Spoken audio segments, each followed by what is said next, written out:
Kuni kecha Qarshi shahrida parik kiygan o'g'ri ushlandi. Sun'iy soch kiyib olgan shaxs supermarketdan televizor olib chiqayotganida qorovul tomonidan qahramonlik ko'rsatilib, jinoyat bo'lishi oldini olindi. Jamoamiz vaziyatga oydinlik ko'rsatish maqsadida guvohlardan ma'lumot olishga erishdi. Stulchaga o'tiruvdim, nevaram bilan. Bir payt qarasam, qarovul bacha bechorani urdi deb, voy o'lay, itdiyami deb, shunaqa urasizmi? Rocky.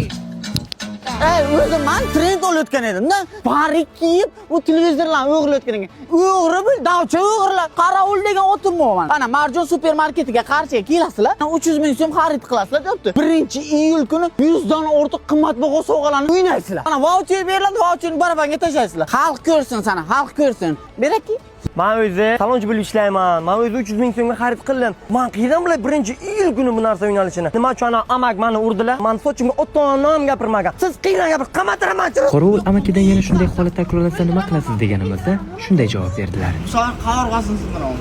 Nima bo'lganda ham hammasi yaxshilik bilan tugadi. Tushunmovchiliklarga barham berildi. Siz ham Qarshi shahridagi Marjon supermarketlardan xarid qiling va qimmatli sovg'alardan yutib olish imkoniyatiga ega bo'ling. Nodir Qodirov, Bahodir Akbarov, Zebra TV uchun maxsus tayyorlandi.